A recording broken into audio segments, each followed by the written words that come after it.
The Young Turks is an umbrella name for various political movements and groups active in the late 19th and early 20th century. The main motive behind the Young Turks movement was to force the reigning Sultan and Caliph Abdulhamid II to reinstate the Parliament of 1876, favouring a constitutional government rather than an absolute monarchy. However, this definition is too simple, and so we must take a deeper dive into the Young Turks.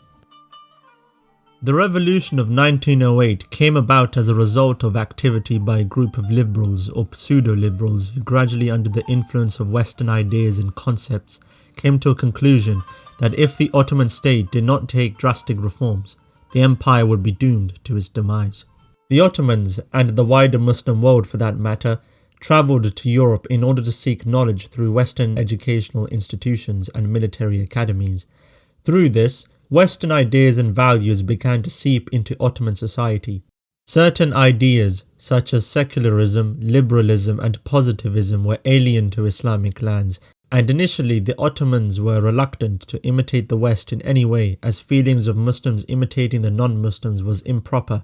But soon necessities arose, and Muslims, whether conservatives or liberal, felt it was necessary to explore this avenue, albeit different groups with different ideas on what to attain and how to attain from the West. The later Young Turks wanted to not only adopt the knowledge of European civilization, but also contemporary science, and felt that the state should adapt it.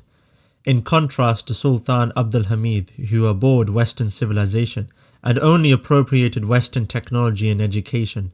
The Young Turks had different ideas, but the most defining feature that united the members was anti-absolutism, though members heavily disagreed with other aspects, such as the length that the Ottoman state should modernize or imitate ideas and the like. However, Abdulhamid was for obvious reasons against any opposition of his rule, as evidenced in his royal decree. Some scoundrels going by the name of Young Turks have attempted to differentiate themselves from other classes of the nation as a distinct group, and hereby will curse anyone who uses the term Young Turks instead of agitator. The Young Turks were critical in their writings, pledging loyalty to the state rather than loyalty to the Sultan. There is a misconception that the Committee of Union and Progress, also known as the Young Turks, were the only group critical of Abdulhamid, but there were other groups as well. Examples include the Freemasons, the Ottoman Freedom Society, and the Society of the Ulama, among others, not to mention various high-ranking Ottoman officials who had their own agendas in overthrowing the Sultan.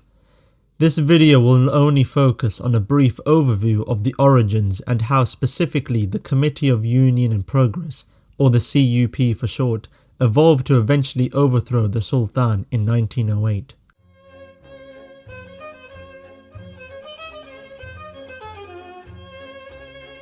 The origins of this movement can actually be traced back in time to the reign of Sultan Abdulaziz, who ruled from 1861 to 1876, and an early movement called the Young Ottomans. During his reign, the impact of Western culture and ideas really began to spread throughout the intellectuals across the empire, and this was especially common after the Crimean War, in which the British and the French helped the Ottomans to defeat the Russians in the 1850s. Previous sultans had already attempted reforms in institutions such as the military. In addition to this, the Ottomans and of course the wider Muslim world began to gradually imitate the West, which had its beginnings in the early 18th century. Anyhow, the first individuals who went by the name Young Turks began to show up in the intellectual circles in the streets of Paris and London, and it was around this time their first journal, called the Hurriyet, or Liberty, was founded by Rifat Bey in London. However, from a literary inception, the small movement began to take on a political meaning. This was the first time in which the early members of the movement openly called for a replacement of the system of the authoritative sultans and the introducing of a constitutional system of government. They had begun to admire modern Western literature and proposed this idea to help bring the sick man of Europe out of centuries of decay. However, these early intellectuals had a hard time reaching wider society. Namik Kemal, an Ottoman writer and political activist in 1872, produced a melodramatic play called The Motherland or Silistria, which floated around ideas of nationalistic revolution and became dangerously popular in the late 1800s. enough to the point that the Sultan Abdulhamid II banned the play. This ban, however, did not stop young men in military schools from smuggling copies to one another under the noses of their superiors. The young Ottomans opposed the Tanzimat reforms and argued that they were not pushed far enough and advocated for stronger reforms. Of course, this is not to say that they wanted to limit the position of Islam in the government and wider society, but most of the early intellectuals agreed to form a constitutional government based on Islam but to be influenced by the Western system, meaning to incorporate elements of democracy and liberalism with Islamic jurisprudence. They became opposed to the sultans for letting the Europeans seep in. Although they largely failed in their attempts to create an impact, they certainly inspired the next generation of influenced individuals in what would become known to history as the Young Turks. Eventually, however, the reign of Sultan Abdulaziz would come to a dramatic end in 1876, not from the young Ottomans' hands, but administrative officials who accused the Sultan of mismanaging the economy. Perhaps the most important conspirator, Midhat Pasha, was a leading figure in the coup. His policies during his time as provincial governor over European territories and Baghdad created his reputation as a capable reformer. Midhat Pasha had gained enough support in the palace circles and overthrew the Sultan, forcing his abdication. He was replaced by Abdulaziz's nephew, Murad V. The short reign of Murad V can be perfectly summed up by Ernest Ramsaur in his book The Young Turks. Encouraged to overindulge in his taste for alcohol, he was apparently mentally unstable. The series of events which resulted in his elevation to the throne seemed to have terrified him. And when Abdulaziz subsequently died, under circumstances which are still surrounded by an unnecessary aura of mystery, Murad appears to have gone completely out of his mind. Thus, he in turn was deposed, for the Reform Party still had the upper hand and was determined to have a sultan who would further their program. Murad's brief reign lasted from May to August 1876 and was succeeded by his brother Abdulhamid II, whose name was to become a synonym for iniquity. Something I wanted to share as a side note: when Murad was deposed, Namik Kamal actually begged Midhat Pasha on his knees, with tears streaming down his eyes, to postpone Murad's deposition, yet to no avail. The constitution of 1876 was reluctantly agreed upon by Abdulhamid II, when he realized he still held significant power such as enacting legislation. He dismissed Grand Vizier Midhat Pasha through the constitution. He wanted the chamber to submit to parliament rather than the traditional sultan. The last straw in which Abdulhamid could not endure any longer was when a simple tailor by the name of Haji Ahmad Effendi, who was part of the chamber and was part of an invitation to discuss the post-war situation after the Russo-Turkish War of 1877 to 1878, insisted that the Sultan had asked their advice too late. He further said that the chamber does not take any responsibility for the difficulties that plagued the state. The Sultan, who was not used to being spoken to by a tailor, finally prorogued parliament the next day after sitting only 50 times and was not reconvened for the next 30 years. The Sultan was determined to not be dominated by the bureaucracy or a parliament. The latter would come to haunt him.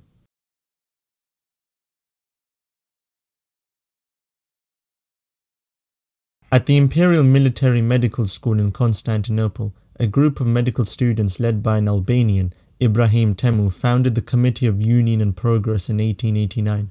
Other founders consisted of a Circassian, Mehmed Rashid, and two Kurdish men, Abdullah Jevdet and Ishaq Sukuti, as well as Hussein Zedi Ali Anazeri. This secret society grew rapidly in the Imperial Medical School, and then spread to other schools in Constantinople, such as the Civil College and Naval Academy. The society took its influences from the Italian Carbonari, as each member had a number. One member who had joined the society in 1895 recalled his days in secondary school, when students used to meet in gardens to discuss ideas of writers who had been banned in the deposition of Sultan Murad V. Very early on, the group established relations with a small number of exiled men who had settled in Paris in the 1870s. It is possible that as early as 1892, the paranoid Sultan Abdulhamid II found out of the existence of a secret society. Authorities knew of its presence but did not know where they convened or who it consisted of. People in the streets started to whisper, and the palace thought such rumours may be worth of some attention. In 1895, Abdulhamid ordered the arrest of some students and a further 14 when they protested. In 1895, Abdulhamid ordered the arrest of some students and a further 14 when they protested. However, despite these arrests, the government underestimated the CUP. Up until this point, the Sultan wasn't concerned about student groups, but by 1895 he feared an overthrow. Anyhow, the following year, a plot in Istanbul that was unknown by the Young Turk branches in Europe, which was tipped off by someone in the school, was uncovered, planning to depose the Sultan.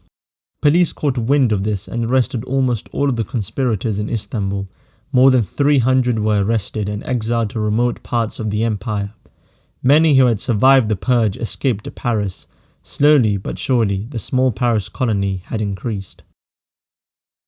One notable member was the activist Ahmad Reza, who believed in an organized revolution, believing Islam was flexible to facilitate such a revolution, quickly becoming an influential but unpopular member of the CUP.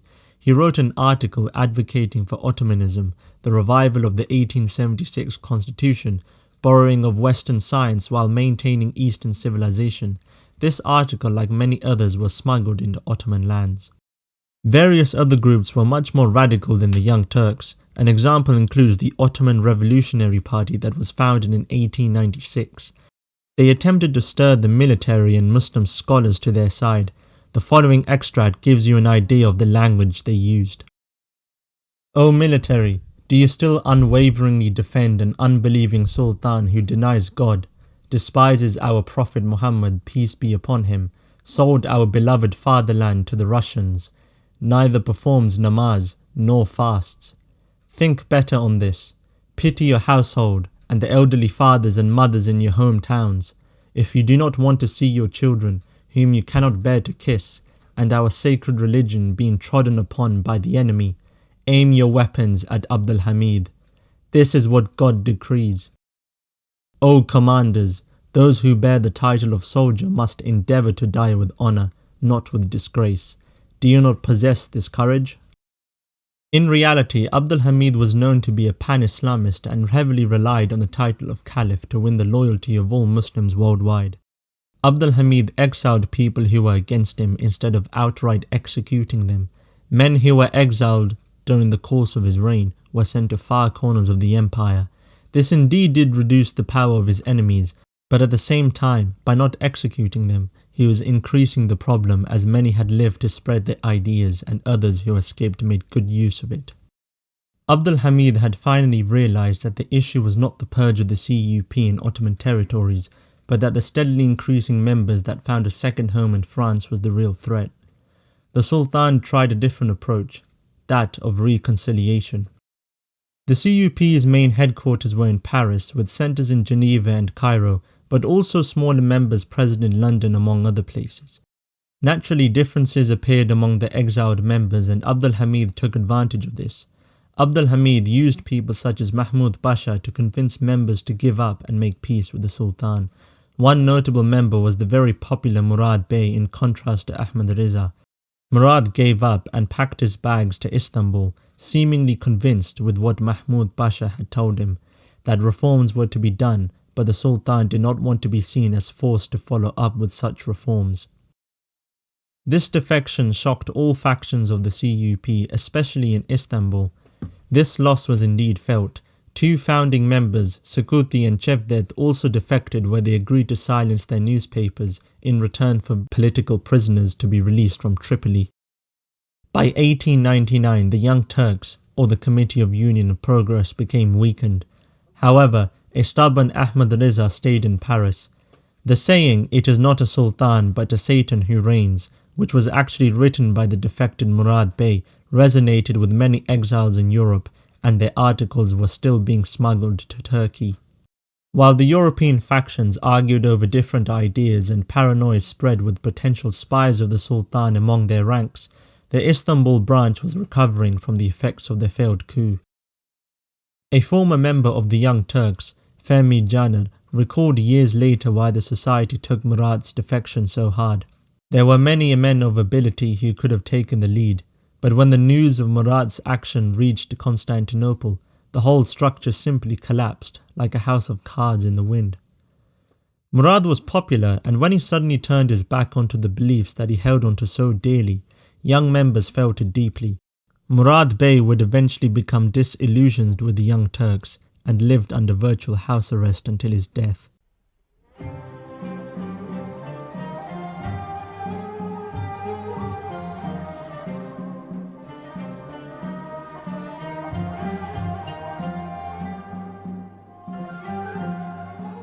With the movement in low morale and the Islam branch virtually destroyed, Ahmad Riza and his fellow associates attempted to keep up the work against the Sultan in Paris and Geneva.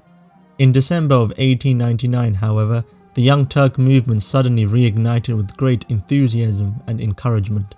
This source came from the royal family itself. The son of Damood Mahmud Jalaluddin Pasha, the Prince Sahabuddin, had convinced his father and brother to escape to Paris after his father fell out with the Sultan.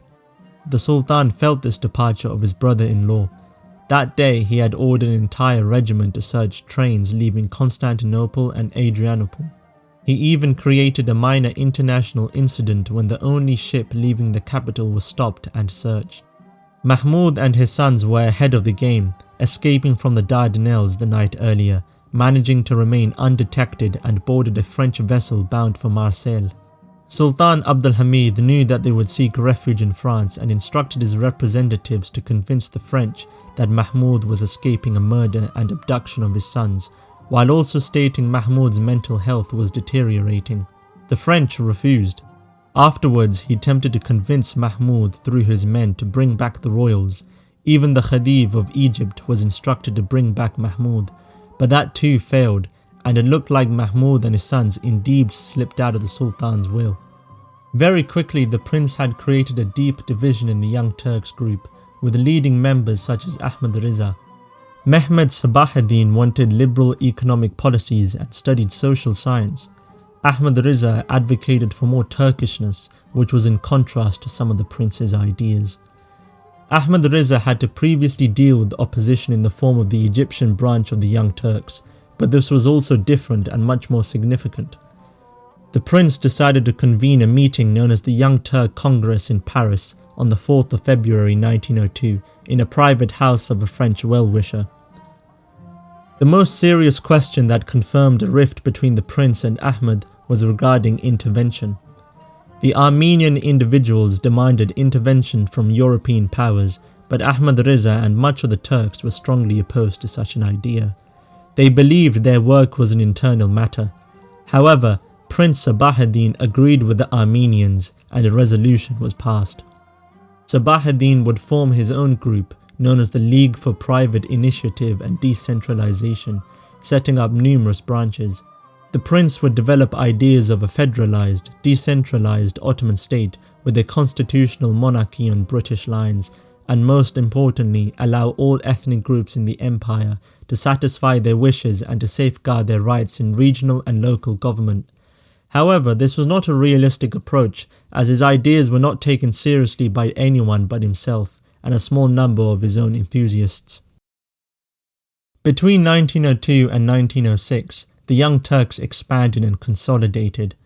The most significant development came about in 1906 with the formation of revolutionary cells among the military officers. One such group, called the Fatherland and Freedom Society, sprung up in Damascus, and a certain Mustafa Kemal, a serving officer, joined. However, a much more important moment was the move from Damascus to the Salonika Committee among the 3rd Army Corps. Army officers were of course part of this. Dalat Pasha was among this group, who served as a correspondence figure with posts and telegraphs. Salonika, which is in modern-day Greece, was hard to control for the Sultan. Censorship was much more difficult. A Freemason lodge existed there, and the Jewish residents helped in communication as well as in finance. By 1908, their membership increased to 15,000. Salonika was perfect. It was a prestigious city and far more literate than some of the other regions in the Ottoman Empire. The group then expanded in European Turkey, and the result of this was that almost every Turkish officer in the European lands pledged to overthrow the Sultan. By the end of 1906 and well into 1907, the Sultan's spies had begun to investigate what was happening in Salonika and the surrounding regions. However, these concerns were not taken seriously, but a few members were suspected. These members had been a part of a separate group called the Ottoman Freedom Committee, and many of their leading members travelled to Paris fearing arrest. There they were attracted to Ahmad Riza's Turkish nationalism rather than Prince Sabah ad-Din's multi-ethnic idealism. They officially united under the now new name of Ettehad vi Terakki in September 1907. The society had two headquarters, one in Paris and the other in Salonika, with different chiefs. In the same year, the Armenian Revolutionary Federation had called for a general meeting of all groups of Turks known as the Second Congress of Ottoman Liberals, in which Ahmad Riza and Prince Sabah ad-Din were present. This was an attempt to unite opposing groups together. While the Prince and Ahmad Riza did agree to set their differences aside, the Congress had no real effect, and the real power were the ones who were to carry out the revolution once and for all.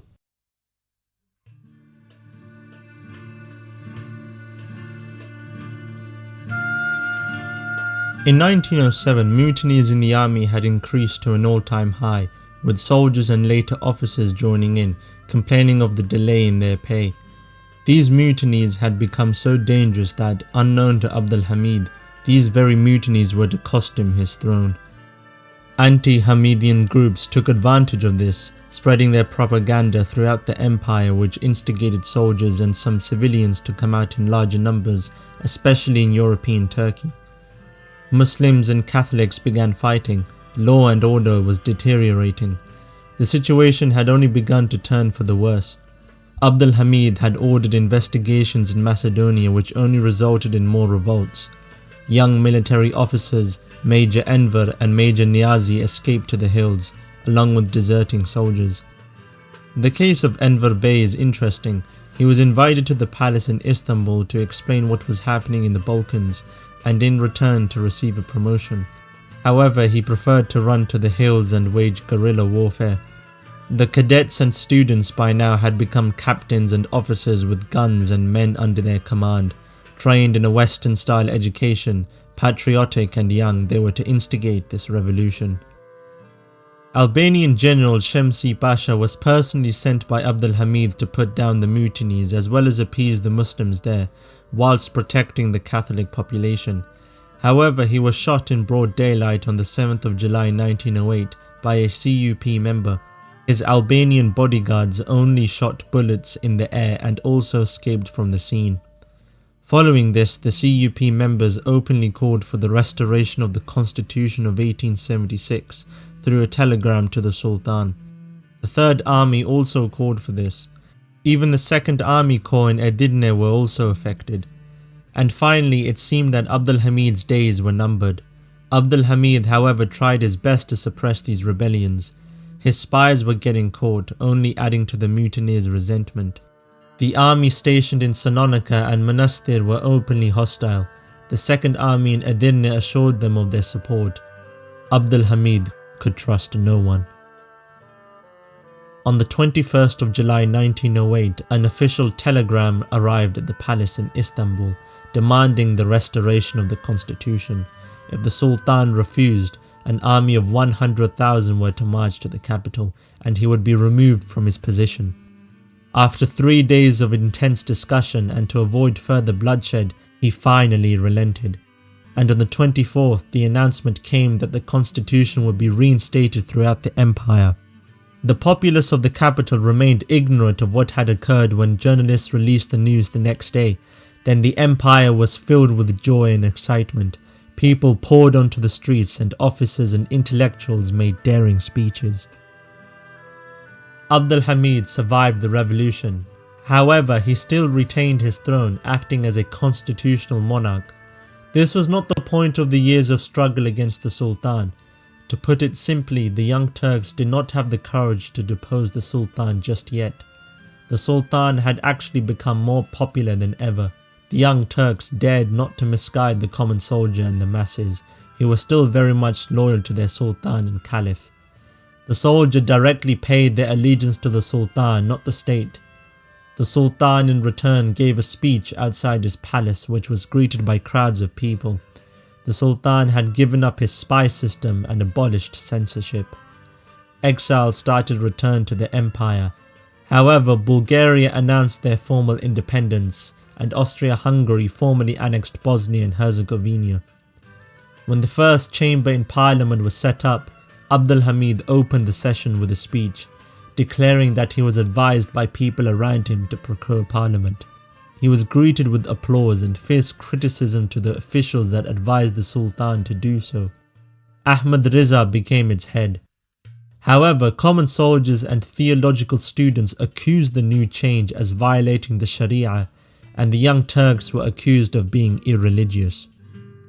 On the 13th of April 1909, the common soldiers revolted. The soldiers took over the chamber in the parliament, took control of Istanbul and ousted the CUP from government. The parliament was officially abolished and Sharia law was restored. Abdulhamid though was reluctant to openly support these uprisings. Soldiers loyal to the CUP and under the command of General Mahmud Shevkat Pasha marched onto the capital from Salonika. After fighting in the streets, they had eventually restored order and executions took place. As for Abdulhamid, this time he would actually really go. Parliament was once again restored and the chamber voted to depose the Sultan. A reluctant Shaykhul Islam provided a fatwa giving permission. The group sent a delegation to inform the Sultan of his removal. This delegation consisted of 4 people, including 1 Jew and 1 Albanian. Abdulhamid though, upon hearing this news, stood in silence, uttering, "This is Kismet, but will my life be spared?" Abdulhamid II was then exiled to Salonika. His young brother Mehmed V was installed as the new Sultan and Caliph. It seemed that the empire was saved. Or was it? It is clear that the Young Turks were no better than the Sultan. In fact, they proved worse. By no means were they efficient administrators, and army politics eventually dominated the empire. It seems that the very idea of what they had stood for did not work out in the end.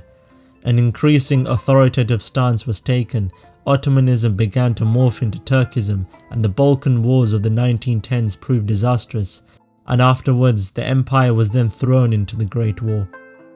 The dominance of the CUP was challenged by other parties, most notably the Freedom and Accord Party. In 1912, after claims of election rigging by the CUP, the Freedom and Accord's military wing launched a military coup. A year later, the CUP launched its own coup and repressed other political parties, effectively governing the empire as a one-party state. By then, the empire was controlled by the 3 Pashas after their successful coup d'etat of 1913. Enver Pasha, Dalat Pasha and Ahmad Jamal Pasha. I will leave you with the words of a former Young Turk member who was part of the group during the years between 1895 and 1908, who said the following in an interview many years later.